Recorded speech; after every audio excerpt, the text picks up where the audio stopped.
One of the more important things, and I think I knew this ahead of time of being a parent, but it becomes abundantly clear when you're a parent, is that everyone in life is just winging it.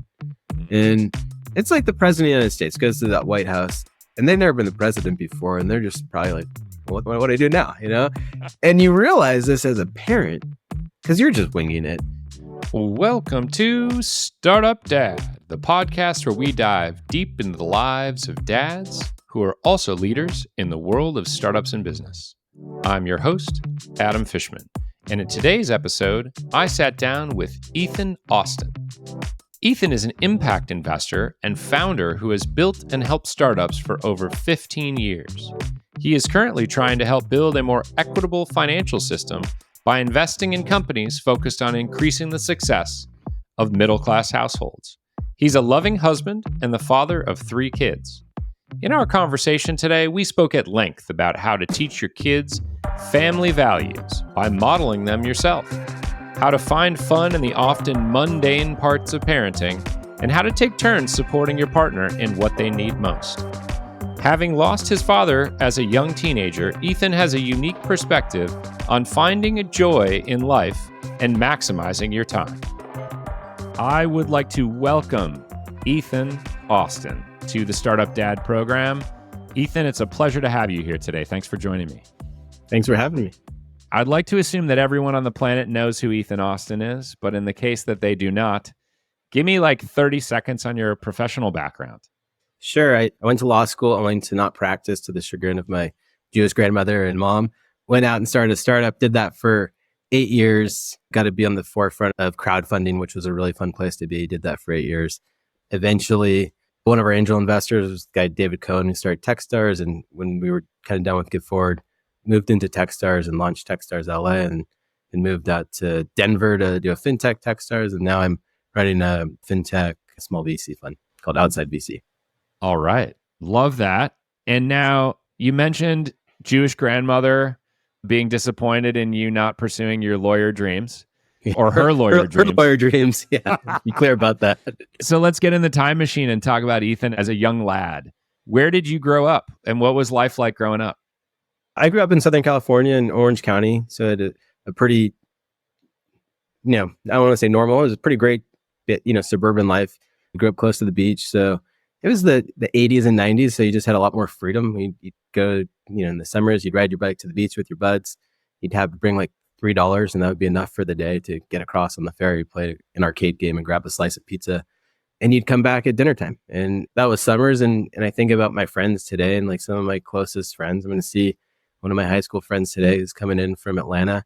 I'm in a text group today with my friends that sometimes will be like 100 texts in a day. I don't know how everyone has so much more time than I do and like somehow makes more money than I do and has more time. I'm like, I've done something wrong in life.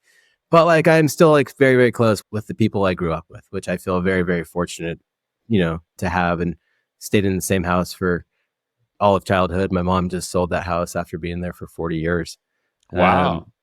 Yeah, she's there for a long time. It was a, pretty great childhood. No complaints really.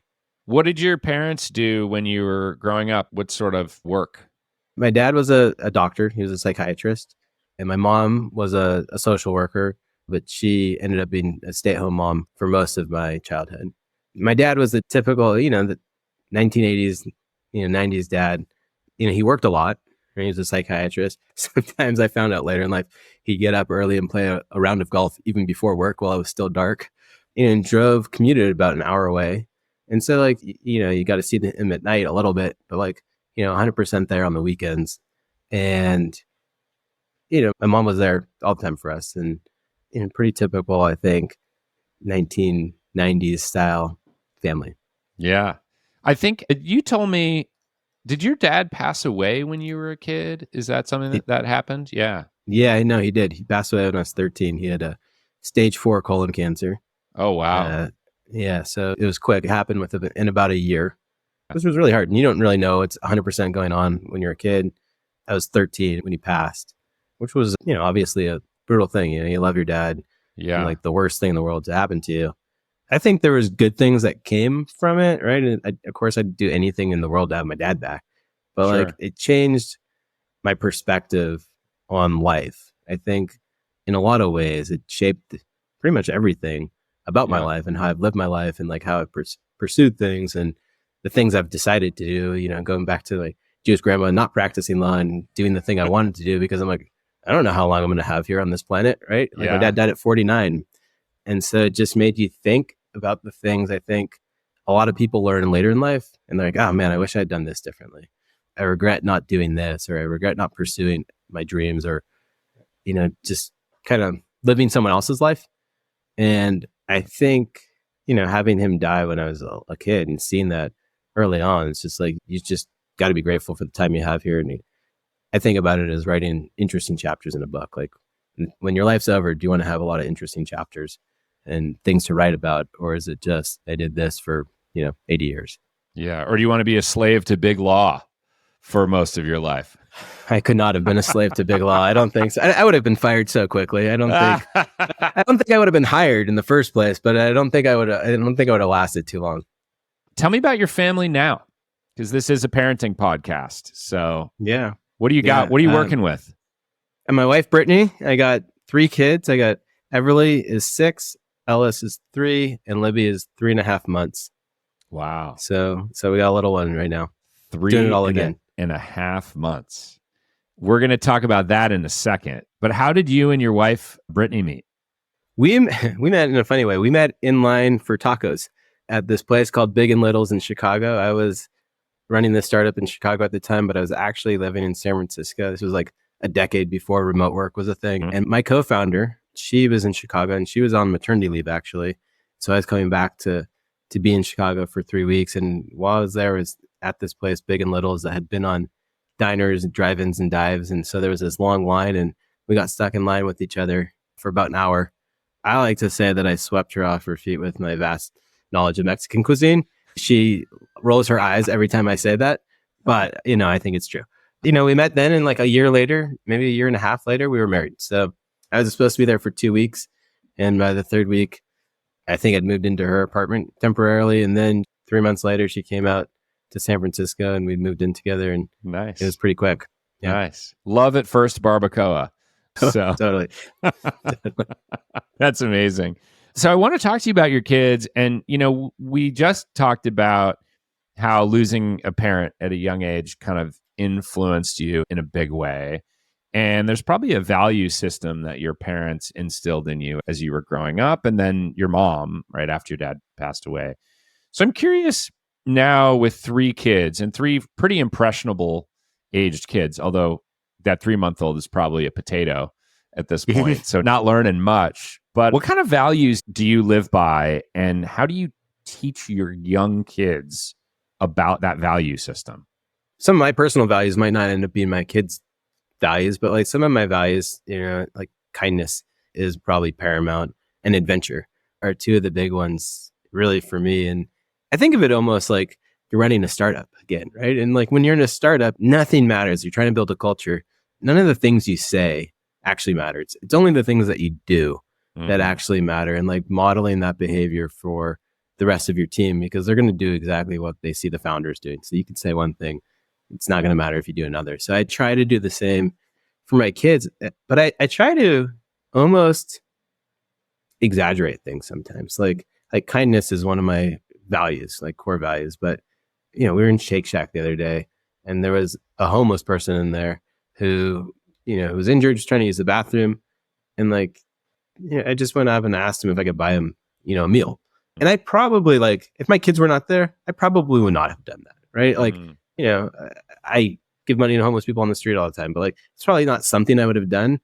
But literally after that, your daughter comes up and you're just like, that was a really kind thing to do. And so like I think showing them these types of things, and like we keep food in our car for like when we pass homeless people, just keep like beef jerky in the car, and like things that allow them to see what their parents are doing without you lecturing to them. Like, we have one rule in our house: it's be kind, that is never followed. So like telling them what to do, it just doesn't work at all. Like we have signs on the door, it says be kind. And like, screw that, Dad. Like, I don't think so. I'm going to bite my brother, like, so I think just showing them the things that we care about. And adventure, I think my daughter's first word was dog, and her second word was hike. And I think my son's first word may have been hike too. So like just getting them out into the world on adventures and thinking about those things and, showing them what that can be and exposing them to it. Who knows if they're going to like hiking when they're, an adult, or they're going to hate it, if they're going to like adventures, or they're going to hate it, but they're exposed to it early, and just try and show them rather than tell them. Yeah, I was going to ask you, so modeling kindness makes a lot of sense and seems pretty straightforward. And the example you gave, I can totally understand that. And then I was wondering, you also said adventure is one of your values. So I was like, how do you model adventure for kids? But you told me that you used to do, or you still do, these sort of like adventure days with your kids. Yeah. So what are adventure days? Adventure days are marketing. I guess one way to, I'll back it up. One way to model adventure, I think my oldest daughter was 4 years old, and she lived in LA twice. She was born in LA, but both of our first kids were born in LA. And she lived in Denver twice by the time she was 4 years old. So the idea of being able to kind of just go. We have an internal mantra, life goes on, right? And nothing's ever as good as it seems in the moment. It's not as bad as it seems in the moment. And life's going to go on. And something happens, the kids say life goes on. They kind of get it. We had last Mother's Day, we went out to some crappy restaurant because I hadn't planned well enough for Mother's Day, mea culpa. And we went to some crappy restaurant. Shocker, right? Never heard a dad say that to me. I have 3 reservations. This year I have 3 reservations. And I was literally I was texting with a friend, a dad on the school this morning. I was like, hey, I need my backpack back. And he's like, I got to figure out Mother's Day. And I'm like, dude, I got 3 reservations. I'll give you one. He's like, I'm selling it on the black market. Yeah, we have a marketplace now, and that marketplace is Ethan's Mother's Day reservations. Yeah, totally. Yeah. But anyway, so my kid was just barely 2 at the time. It was last Mother's Day, and we'd eaten this meal. It wasn't great, and he'd eaten some. We got some pie at the end, and at the end, my mother-in-law's holding him. We all had gone out together, and she's holding him in his arms, and he just projectile vomits. I'd never seen him do that before. And it got on her, it got on the car. It was just kind of everywhere. And it was just gross. And we're all just like this. And he just looks up at us and he says, life goes on. I was just all right, that's a win. And so when I say adventure, it's just rolling with the punches and just being able to go with the flow. And sometimes that's hard for kids, of course, right? Kids, everything is so much bigger for kids. So it's not to diminish any of their feelings in the moment, because kids are going to have big feelings all the time. Yeah. But it's just to say everything is going to be okay.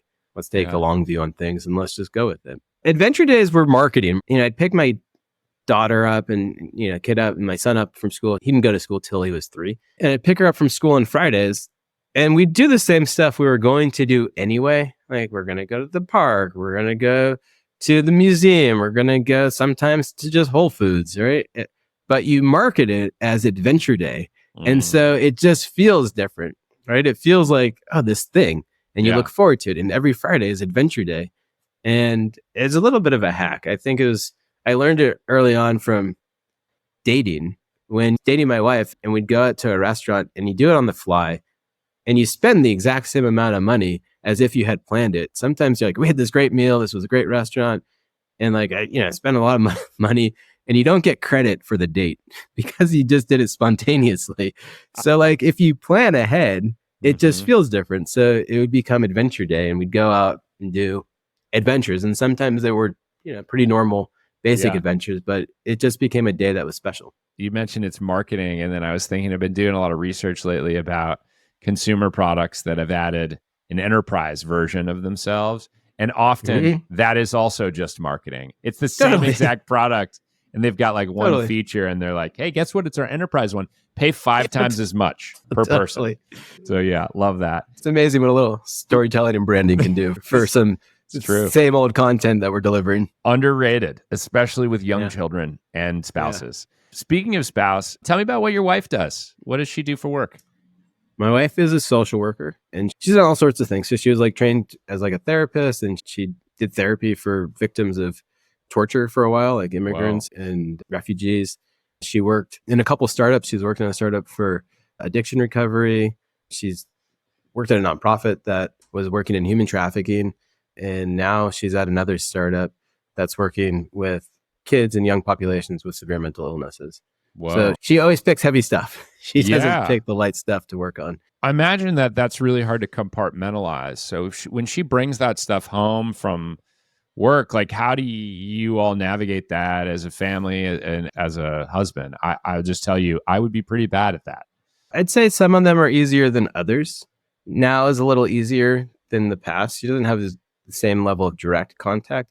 There was, when you're working with victims of torture and you're doing therapy or you're working on a human trafficking hotline, there is a lot of like transfer trauma, right? And it is hard. It's heavy. And there's times when it's challenging because there's just like a lot to offload, and like you're not really supposed to talk about this stuff either. It's confidentiality, and it's just, it was hard. And I think there's a real reason there's burnout and people need to take breaks from those types of professions. And there's just a lot of trauma involved in it in a day-to-day basis. Yeah. Now it's a little bit easier. You're a level or two removed.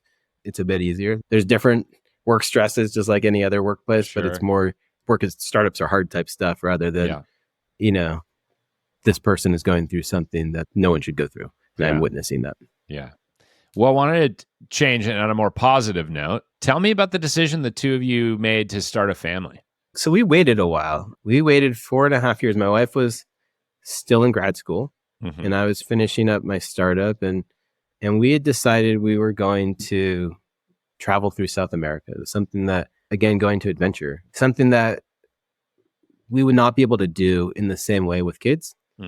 And we took this big trip. I was interviewing, I had this opportunity to be like the first product manager at like Facebook. They're starting an impact team. I came from impact. And so like someone who came from impact and getting to have impact over like 2 billion people and help build out those products would have been such a cool opportunity. I would be, a lot wealthier than I am today. And like, if you care about helping people, there's probably nowhere where there's greater scale. And instead, we're like, no, that offered to do like, hey, we'll let you start and then take some, leave right away and take a sabbatical right away and then come back. And we decided not to do that and just go for it and pass that thing up, even though it's such a cool opportunity, and like travel. And I've never once in my life regretted that decision. It was just like, we went all through South America and just, did these things together. Like, we climbed mountains and we went hiking and we saw beautiful places and ate great food and just took weird, crazy buses and just went on so many adventures together, like read so much. And like, it was just this great time that we had. Traveling with kids is not the same, right? And we can do that when we're retired, but we won't have the same physical abilities to do the things that we did. So we waited a long time before we decided to have kids. And then we moved to LA. We both got new jobs. We bought a house, we got a dog, and had a kid in the same year. We're just like, well, if we don't get divorced this year, we're doing it. We're doing all the things. And so like, we went for it. Ripped it off like a Band-Aid. All the things. All the things. And now you have 3 kids. You just had a new kid, and 3 months old, 3.5 months old. Congratulations. And also, I'm sorry. And I wanted to ask you about your parental leave. Because I usually I don't get the chance to talk to a lot of dads who are recently fathers because, frankly, they're tired. And so I get it. But tell me about what you did and what you prioritized for kind of family leave. So family leave. So this is I was working for myself. This is the first time I've been working for myself while having kids. When I was running a startup before, I had no kids. Yeah. And so I took, I'm a boss. I took a almost 3.5 month parental leave. So the time was so much greater than I've ever had in the past. And yet at the same time, you have 3 kids and life doesn't stop, right? And so it was not 3 months completely checked out because you still have these 2 other kids to take care of. And then you're taking care of them full time, 100% on your own, pretty much, because your spouse is taking care of baby pretty much full time, 100%, right? And so it's a bit of a divide and conquer. And then, I'm running this solo GP firm. I got ahead of, pacing in front in December. It's like, all right, I did a bunch of deals. I'll be good. I'm not going to do any deals. And then things kind of fall in your lap and you end up doing more work than you expect during leave, which is disappointing. It's not like you're completely checked out, so I think there's benefits of you get a longer leave and you get to control it, and being your own boss and being the only person in a firm, you're never fully 100% gone, which is regretful, right? It'd be nice to be fully present, but there's a lot going on in life, is what I would say, both from a parenting the other kid's perspective and a, keeping the lights on perspective. You also mentioned that you had a different experience with your third kid. I think because you have other kids around, slightly older. Like, tell me about that and how the experience of your third was different than the first two. Yeah. I think when you have a third kid, with the first kid, it's just like you're in this little cocoon. It's just you and the kid. And it's, you just remember being like, everything was so goofy. The leave is like you and your wife are walking around in bathrobes and like everything's just, you're in Gaga land with this little baby and like the world has stopped. And with third kid, the world obviously doesn't stop in the same way. It does for mom a little bit, but it doesn't quite as much for dad, who's still dealing with these other things. And one of the beautiful things I think of a second or a third kid, or just, multiple kids, is getting to see the world through your kids' eyes as they experience their sibling. And that's pretty beautiful thing to witness. And they're just so sweet with our youngest, with Libby. And it's just like, it's cool to watch and cool to see them experience. I think of the first time Libby smiled and the first time she giggled. And it was like, I cried the first time she did both of those things. And then getting to watch your daughter and your son do the same thing and have that experience themselves, that's pretty magical. So I think that's one of the big differences. And then obviously just the first kid is like, you have, bubble wrap for everything. And everything is, all the toys are made from wood and they're from Sweden. And the third times it's like, what is this plastic shit? Here, you can have it. It's from a Happy Meal. Great. That's your baby shower toy. Enjoy. Here's a plastic soda bottle. It's empty. Enjoy it. Totally. Although I will say, you plan, like, it's like kids' presents. I remember like my daughter, I don't remember how old she was, our oldest one. We get all these presents for Hanukkah and Christmas. And then we gave her like a half open bag of M&Ms. And that was by far her favorite thing. She's like, M&Ms? Whoa, you're giving me candy? Or like, like, that's amazing. It's like, what are we doing? It's like, man, we just got to give the kid M&Ms. Yeah. But with the third kid, man, I remember coming home from the hospital. And so she came a week late. She was due on January 12th. And our son, his birthday is January 20th. Oh. And it's just like, what is going on? It's like, girl, you can't come on his birthday. Like, that's not cool. And she didn't. She came on the 19th, a day early.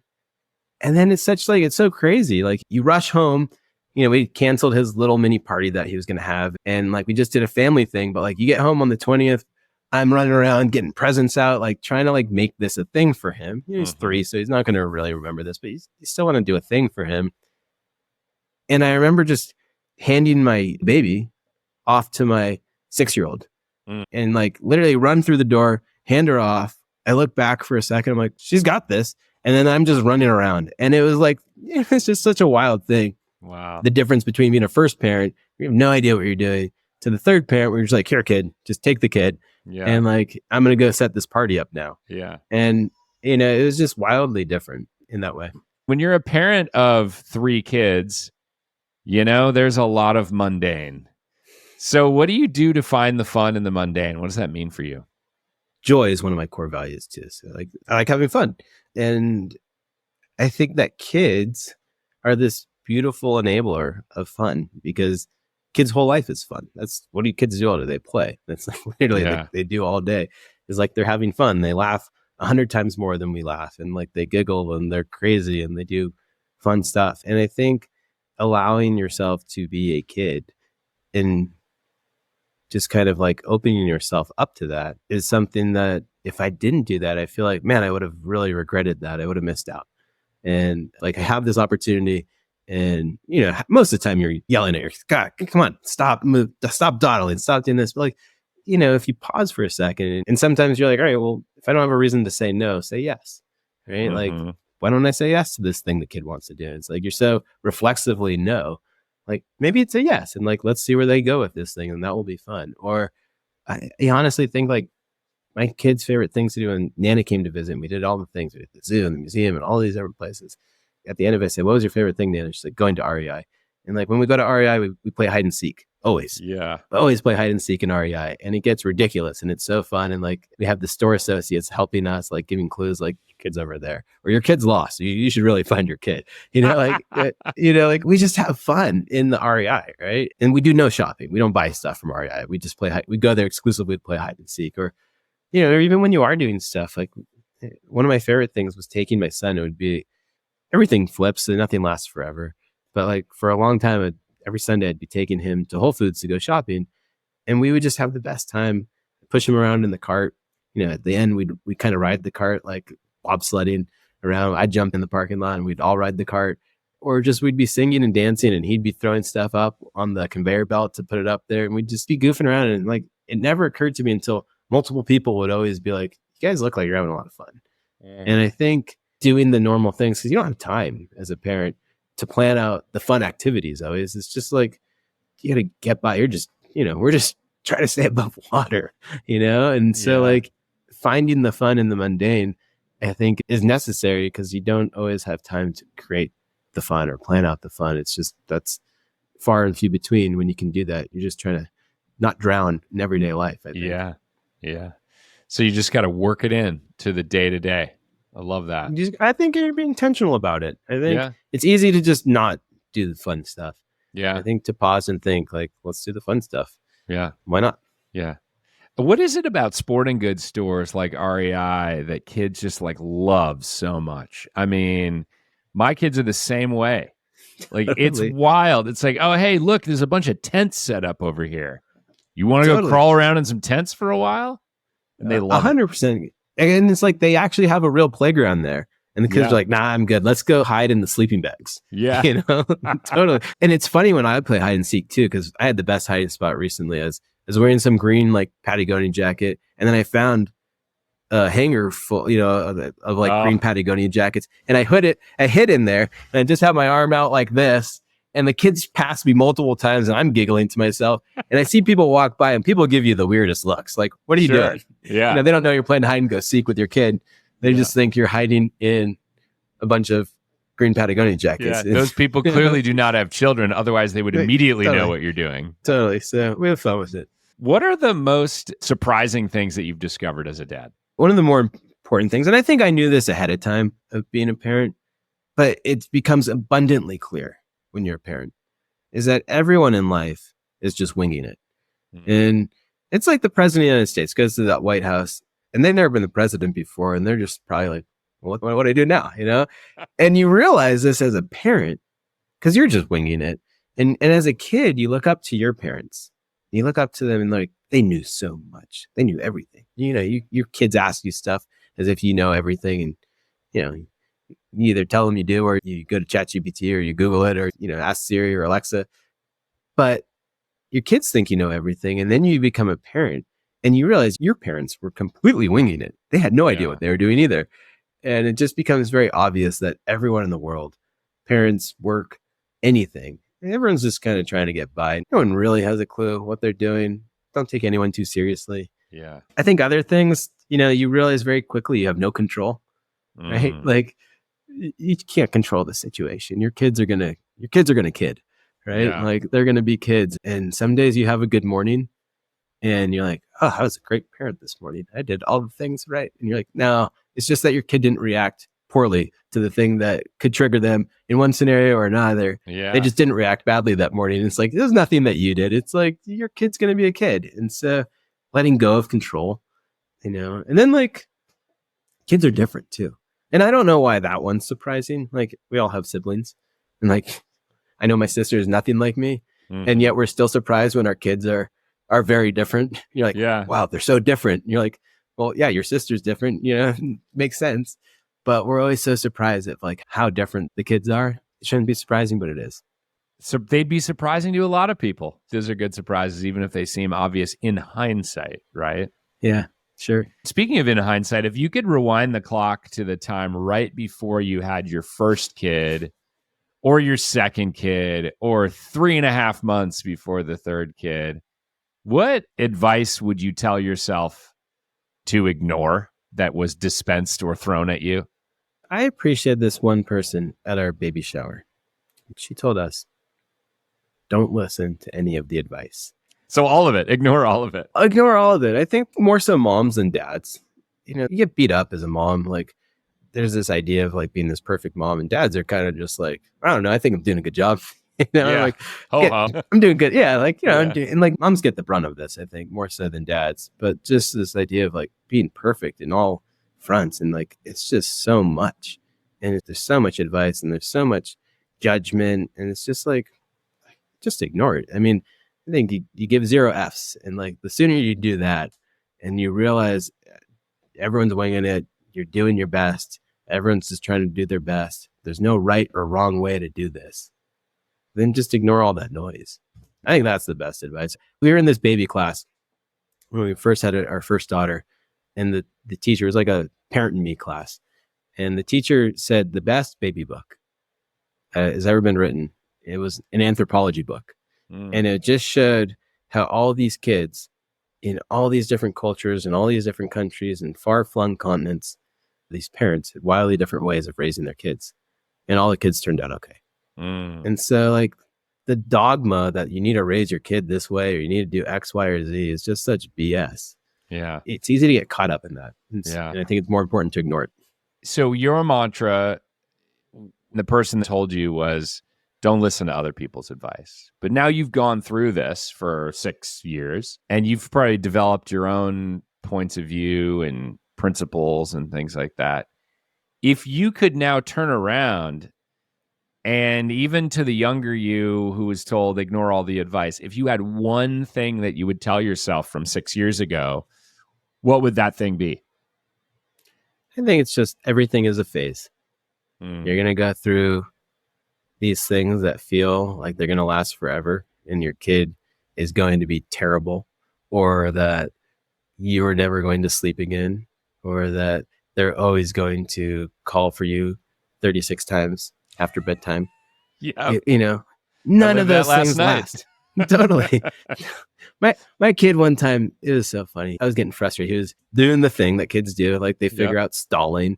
And I was just like, it'd been a week or two of it. And I'm like, dude, no more stalling. Come on.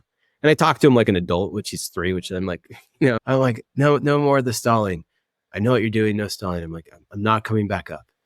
And then, 5 minutes later, Dad, I go up there. I'm like, yes.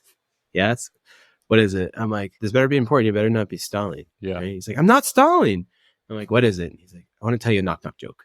I'm just like, oh my God. He's like, you can't help but laugh in those moments. You're just like, okay, tell me the knock joke. Yeah, tell me the joke. You are 1,000% stalling, but I love you so much. I think that's it. I think it's that everything is a phase. When everything feels, like it's going to last forever, it's going to shift. Yeah. Yeah. It's almost, instead of, you're not dispensing advice like, oh, you should do this differently. You're helping people understand a perspective, which is like a life philosophy about it being a phase. It feels like you're in it a lot. Yeah. Esoteric. Like it's this like, man, I try and remind myself that I'm like, this is going to end.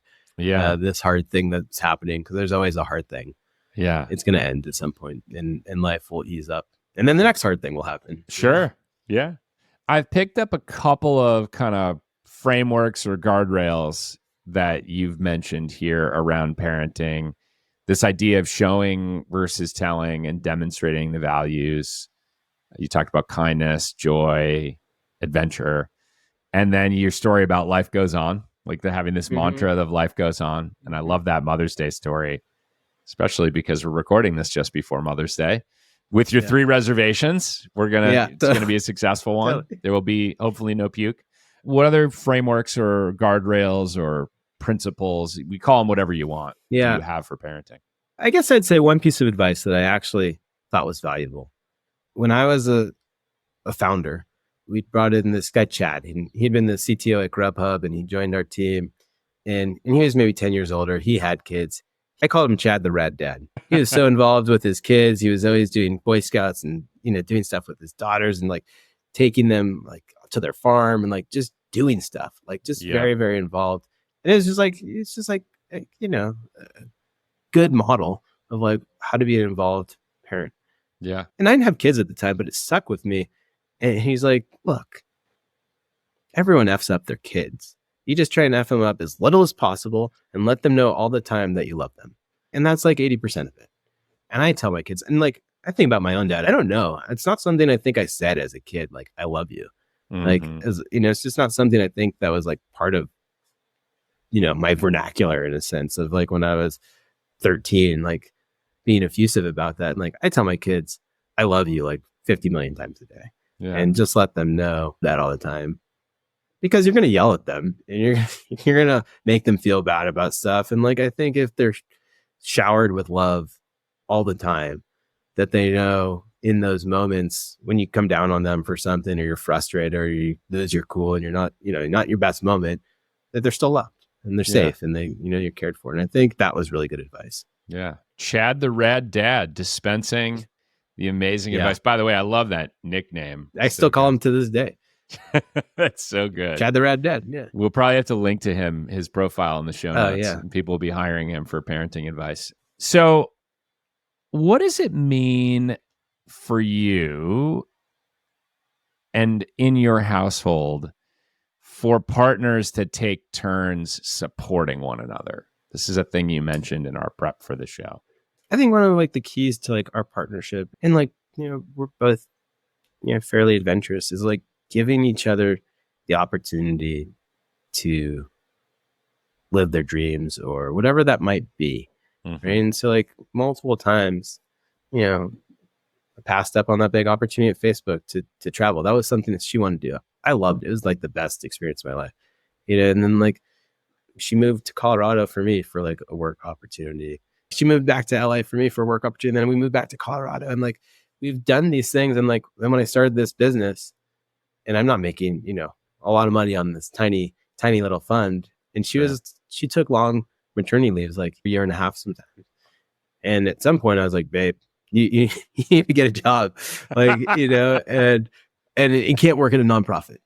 Mm-hmm. And so like, she just stepped up and like took this role, and she makes more money than me now. And it's just cool to see, like, she's such a smart, beautiful, incredible, talented human. It's nice to see her in this role as like breadwinner, which like, I don't think either of us ever necessarily anticipated, but like, you step up for each other in the moments when you need someone and you have this partner. Mm-hmm. And I think that's true of work and life and of kids. And like our roles shift all the time with parenting of like responsibilities and who's doing what. And you just have this flow back and forth that you always know you're going to have this partner who's supporting you. And I think that's just really important because because life is hard. Parenting is hard. Life is hard. It's good to know you have someone who's in the moments you need them are going to have your back.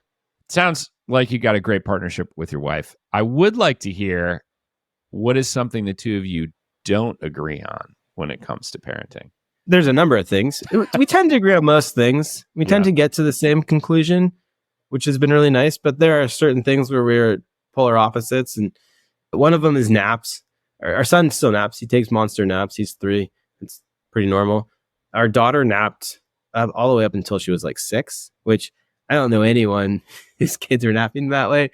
And she was, she was fighting it at the end. Yeah. And I was the one having to put her down because my wife was pregnant. So I was putting her down and like dealing with all the naps. And it was always kind of a struggle. So I was ready to end it. And it also, it's nice to have more of your day free too. But the naps were great for a long time. And I would say like, these naps are not, my wife was pushing the naps. I was like, these aren't for Everly. These are for you. And my wife was like, I need this, like, do not take away the naps. Like, and so, we had a different perspective on those, but for the most part, we agree on most things. All right. Naps. I could use a nap right now, actually. So totally. I think we all could. we all could. So I've been asking folks lately, and I'm curious to hear your take on this. You started a company, you invest in companies in the world of technology. You built an entire career in technology. When you think about the relationship that you want your kids to have with technology, especially as they get older, what is that relationship? Man, I want them to be hermits on a mountain somewhere.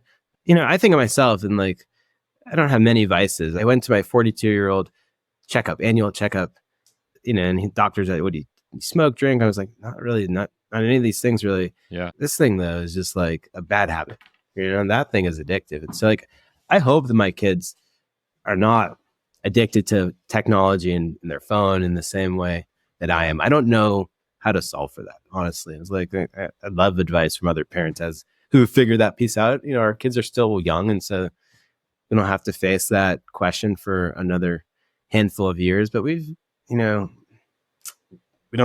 really do iPads, and all those things they're not for the kid, they're for the parent. They're the equivalent of the naps, right? Yeah. You stick your kid on an iPad for a couple hours, and that's great. Like, I think we're trying to hold off as long as we can, because I don't think it's good for me. I'm constantly distracted beyond like my normal ADHD, and it's not great to live a life where you're not focused on the thing in front of you. Yeah. And so I hope as much as possible that we can shed these things a little bit, and they're not so tied to them in the future. But if it's up to me, I'd rather than not be tethered to technology. Yeah. You talk a lot about modeling behavior. You ever have your kids tell you like, hey dad, you're on your phone, get off your phone? I mean, certainly not the 3.5-month-old. I think they've said stuff once or twice, and it hits hard when your kid says something like that, and I would say that's the area like the worst thing I've modeled for the kids, right? Is just like constantly being on a phone, constantly. I think that happens too it would have happened whether I worked in an office or worked at home, but like, you work for yourself, and your life and your work kind of just blends into one thing. There's not a lot of boundaries. I'm not great at setting boundaries. I'd say that's the thing I wish I would do differently. I wish I was more disciplined around just putting that thing away. Yeah. And being present with your kids. I spend so much time with my kids.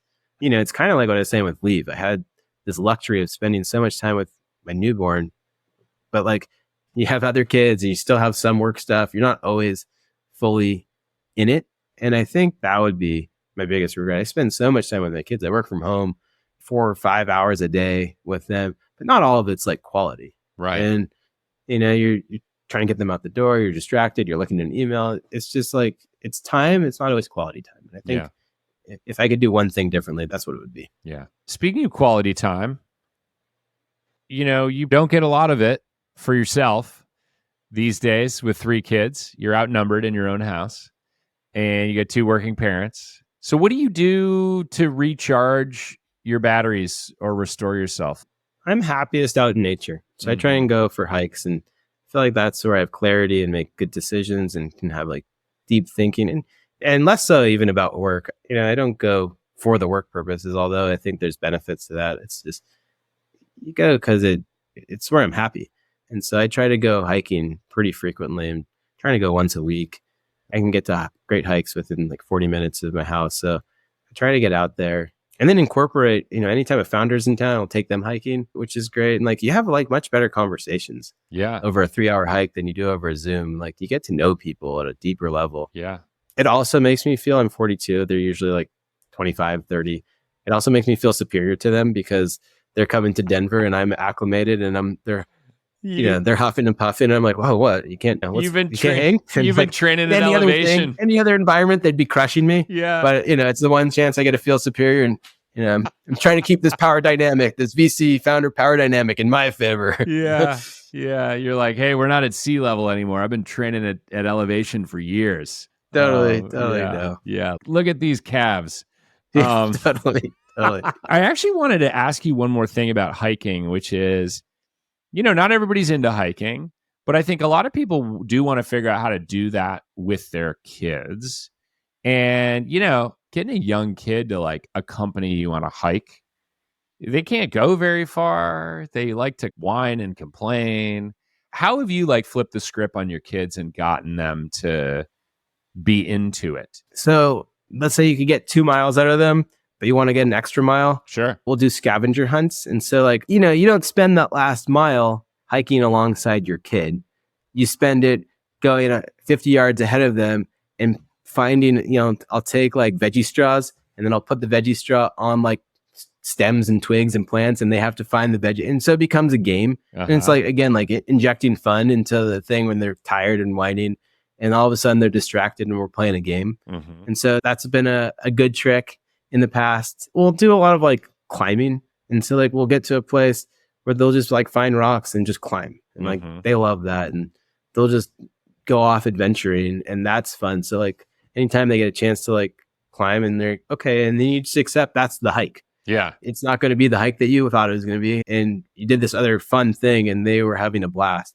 And so it's part the thing you want to do and part the thing they want to do. Yeah. And like you climb up rocks with them, which is what's more fun than that anyway. Yeah. And so, I think there's a couple of tricks in there. And then, we went on a 5-mile hike with my daughter last summer in Croatia. And she just, I don't know what the trick was because I don't remember. She just committed. She's like, I think I was telling her, I'm like, hey, you're doing a lot of whining. And she's like, okay, I'm going to do the rest of this without it. And she just did, and it's like, and you just show them that they're capable of these things. Yeah. And then they do them. And then of course, snacks and treats and all those things. You keep them well sugared up and well fed, then there's motivation there. I'm not above bribery at all. I would say that my two most common parenting tactics are bribery and empty threats. So I'm not above any of that. Guilty as charged. All right. Well, before we get to our rapid fire round, one more question for you, which is how can people follow along or be helpful to you? I'm pretty active on LinkedIn. So if you want to connect on LinkedIn or, hit me up in the DMs there, I'm pretty active there. Just Ethan Austin should be pretty easy to find. Okay. Slide into Ethan's DMs on LinkedIn. That's what I heard. So, all right. Are you ready for rapid fire, Ethan? I'm ready. Here we go. Most indispensable parenting product that you have ever purchased? Not an actual parenting product, but we got our kids' email addresses and I'll send them, and my wife will send them a couple letters a year that we're going to share with them when they're 15, 16, 18 at some point that I think will be meaningful, but that's been a fun one. That's awesome. What is the most useless parenting product that you've ever purchased? First kid, we bought a snot sucker, which was literally a straw, which I think if parents have seen these things. Yeah, like the nose Frida. A nose Frida. We bought a nose Frida. And we never used it. We looked at it. We're like, this is disgusting. What is this thing? And it's just like, man, Instagram ads. They get you. Well, it shows you just how different parents can be because somebody else on the pod said it was the greatest purchase they ever made. Amazing. So, maybe they had a particularly mucusy kid. And, could be, or just love the taste of boogers. I think I know the answer to this one, but finish this sentence. The ideal day with my kids involves this one activity. It's hiking or adventures. Yeah. Yeah. Which one of your kids is your favorite? Felix. Who is Felix? The dog. I was like, I don't remember Felix being in the name of the 3 children. He's our firstborn. No, I love them all. What are you trying to get me fired from being a dad? What kind of questions? What is your go-to dad wardrobe? I've worn for the last 7 years a yellow hat that I get multiple yellow hats, this green jacket, the one I mentioned earlier, and these gray Levi jeans. I look at photos of me sometimes and I'm like, at least 60 to 70% of them are in there. And I sometimes think if I died and my kids didn't have like real built-in memories of me and they're looking through photos, are they just going to think like, was that real or was he a cartoon? It's like wearing the same uniform all the time. And so that's who knows? Awesome. How many parenting books do you have in your house? Maybe 3. How many parenting books have you read cover to cover? 0. 0.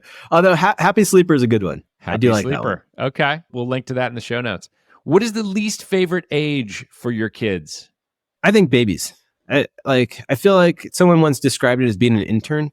Where like, you're not real. Like, I was like, oh yeah, like mom is really needed for breastfeeding and for all these things. And you're just like, what can I do for you, mom? Like, can I do this? And you kind of get promoted to middle management when you have 2 kids and CEO. Yeah. When you have 3 kids, I mean, it's probably more like interim CEO. You realize later on, but you're temporary CEO, but it's not great being the intern and they don't interact all that much with you. And I would say that it's a weird thing to say, but like I love my kids a lot more when they start being interactive and less of like a meatloaf.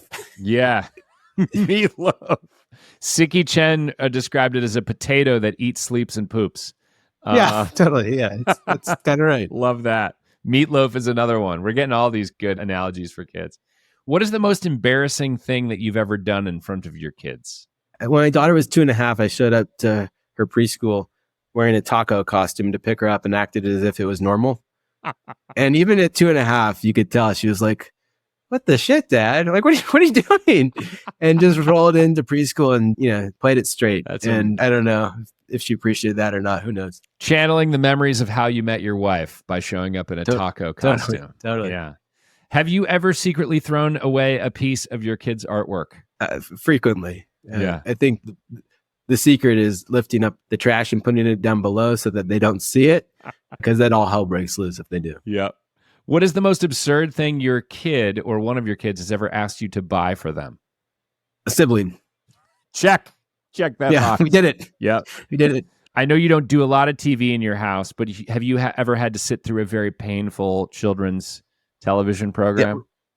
We do TV. We do it on the weekends. Paw Patrol. That was going back to everything's a phase.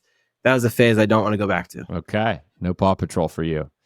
Have you ever finished off your kids' homework? You have every night. Okay. Wait, homework or half-eaten quesadillas every night? Homework, they don't have homework yet. Yeah. But yeah, every night, that's how you get a dad bod.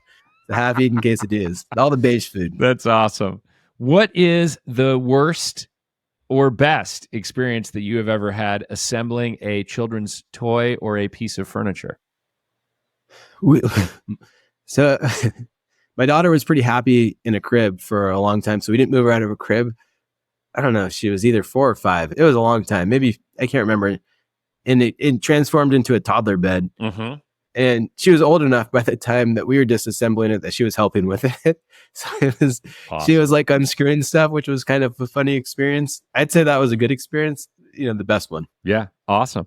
Have you ever accidentally mixed up your kids' names? All the time. Usually with Felix, though. It's usually Ellis and Felix. And now that we have Libby and Everly, I'll mix them up too. But typically it was the dog. That's awesome. In the Austin household, how long can a piece of food sit on the floor and you will still eat it? I've eaten car seat dried mango that had an indefinite expiration date. I don't know how long it had been sitting there. I've eaten some M&Ms. I call butt M&Ms because I found them in a car seat. And I ate that too. I'm not proud of this, but desperate times. Neither the age of it or where it had been sitting. Can I ask the situation that you were in that caused you to need to eat a car seat mango and or M&M? Mango, M&M I understand, I think. There's an exterior candy shell, Yeah. But what was the frame of mind that you were in when you were like, hey, here's a piece of indeterminate aged amount of food. I should eat this right now.